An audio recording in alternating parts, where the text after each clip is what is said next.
Assalamualaikum warahmatullahi wabarakatuh. Halo teman-teman, di video kali ini saya Konita Aulia dari Prodi Manajemen Fakultas Ekonomi dan Bisnis Universitas Hairun Kota Ternate. Di sini saya akan menjelaskan sedikit tentang bagaimana catatan laporan keuangan. Jadi catatan laporan keuangan adalah bagian yang tidak terpisahkan dari laporan keuangan yang disusun oleh perusahaan. Walaupun laporan keuangan utama seperti neraca, laporan laba rugi, dan laporan arus kas memberikan gambaran yang lebih umum tentang kondisi keuangan dan kinerja perusahaan, catatan laporan keuangan berfungsi untuk memberikan informasi yang lebih mendalam dan penjelasan rinci tentang angka-angka yang ada dalam laporan tersebut.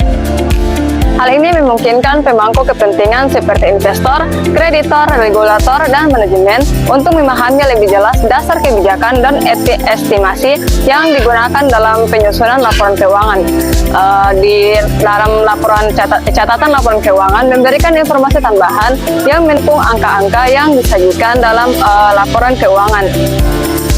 Tanpa adanya catatan ini, laporan keuangan akan sulit untuk dipahami sepenuhnya karena hanya mencantumkan angka-angka tentang penjelasan tanpa penjelasan tentang bagaimana angka-angka tersebut dihitung atau kebijakan diterapkan oleh laporan itu. Catatan laporan keuangan memainkan peran yang sangat penting dalam meningkatkan transparansi dan akuntabilitas laporan keuangan. Tujuan fungsi catatan laporan keuangan yaitu pertama, memberikan penjelasan tentang kebijakan akuntansi seperti setiap perusahaan memiliki kebijakan akuntansi yang berbeda yang mempengaruhi cara menyusun laporan keuangan. Kebijakan ini mencakupi metode yang digunakan untuk menghitung nilai aset, kewajiban, pendapatan, dan beban. Catatan laporan keuangan menjelaskan secara rinci tentang kebijakan ini yang memungkinkan pemangku kepentingan untuk menilai konsistensi dan relevansi kebijakan yang digunakan dalam penyusunan laporan keuangan. Yang kedua, menjelaskan estimasi dan akuntansi. Di sini, bagian laporan keuangan yang melibatkan estimasi atau perkiraan seperti nilai wajar aset, cadangan kerugian piutang, dan umur manfaat aset tetap. Catatan laporan keuangan memberikan penjelasan dasar atau metode yang digunakan untuk membuat estimasi tersebut, serta potensi dampak jika asumsi yang digunakan ternyata berbeda dari kenyataannya. Hal ini penting karena estimasi ini bisa sangat mempengaruhi hasil laporan keuangan. Yang ketiga, memberikan informasi tentang aset, kewajiban, dan ekuitas. Catatan laporan keuangan juga memberikan rincian lebih lanjut tentang item-item yang terdapat dalam neraca, seperti rincian mengenai jenis-jenis aset, aset tetap, persediaan, dan kewajiban jangka panjang. Catatan ini memungkinkan pembaca untuk memahami lebih jauh tentang komposisi keuangan perusahaan dan risiko yang terkait dengan aset dan kewajiban tersebut. Yang keempat, yaitu mengungkapkan transaksi atau peristiwa material. Catatan laporan keuangan menjelaskan tentang peristiwa atau transaksi yang terjadi selama periode akuntansi yang dapat mempengaruhi laporan keuangan. Namun, tidak secara eksplisit tercermin dalam laporan keuangan utama, misalnya peristiwa setelah tanggal neraca atau transaksi luar biasa yang terjadi setelah periode pelaporan, seperti akuisisi penjualan aset besar atau perubahan hukum yang berdampak pada kewajiban.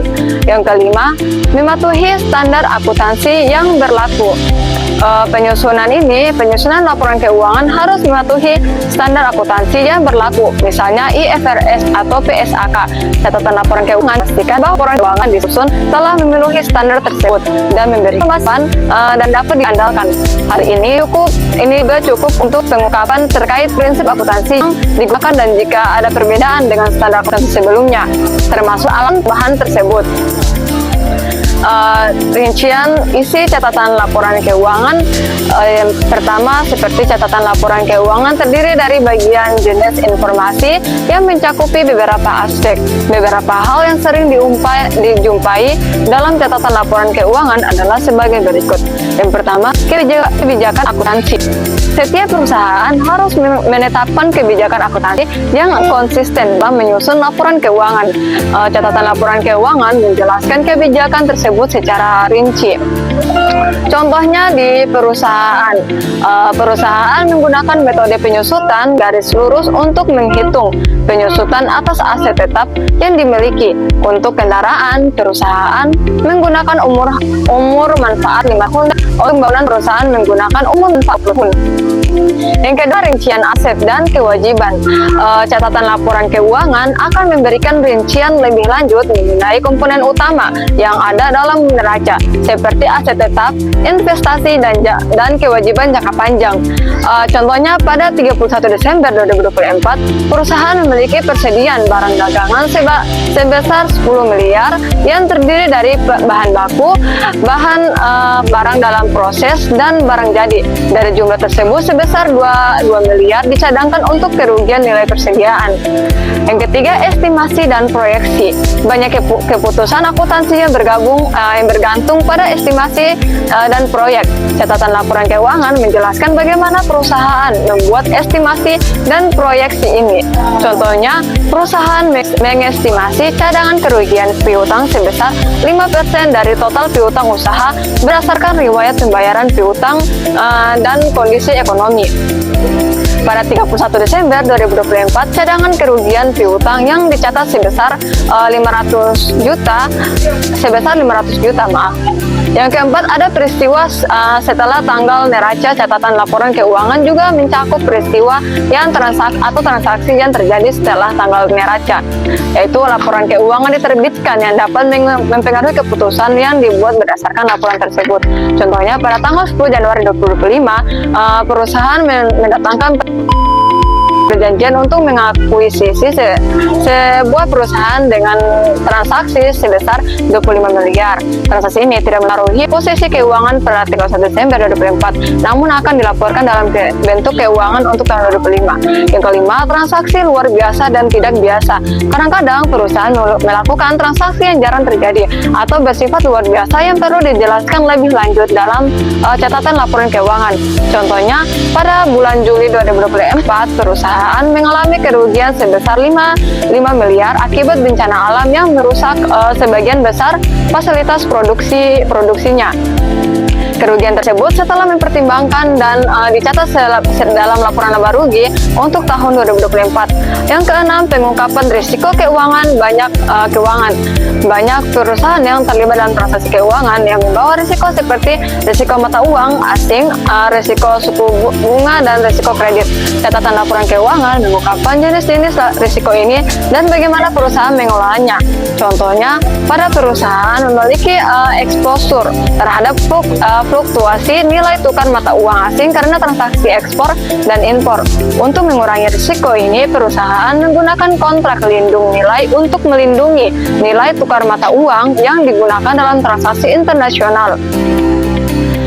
Contoh laporannya seperti keuangan dalam catatan laporan keuangan.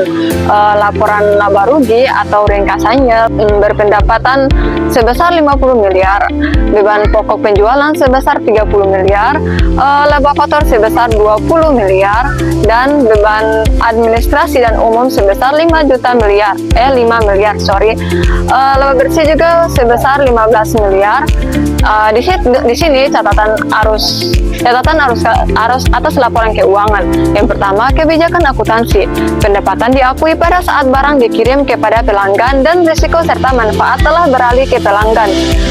Yang kedua, piutang usaha, yaitu piutang usaha pada tanggal 31 Desember 2024 sebesar 8 miliar dengan cadangan kerugian piutang sebesar 400 juta.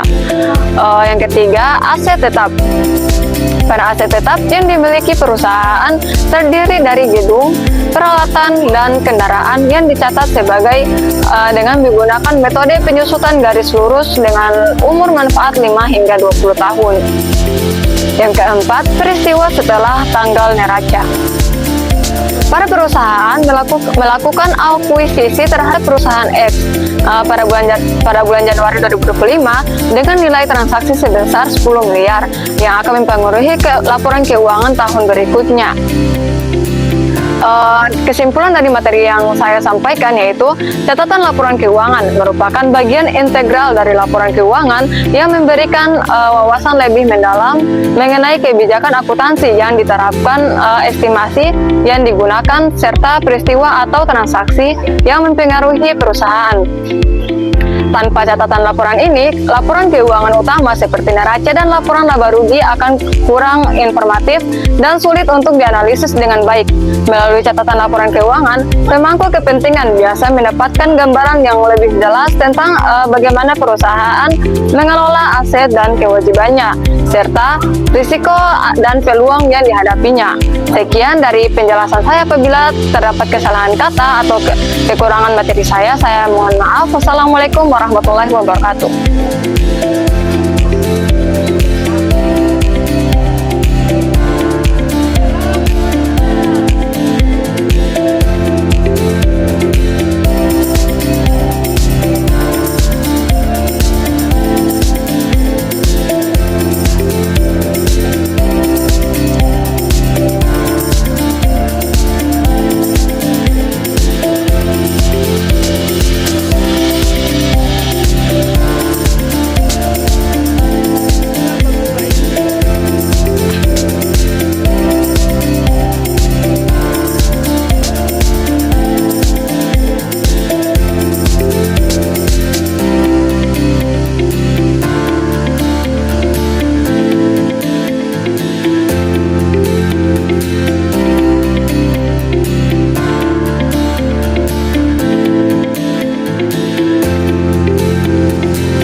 Jangan lupa like, komen, subscribe, dan share videonya ya teman-teman. Sampai jumpa di video berikutnya. Bye-bye.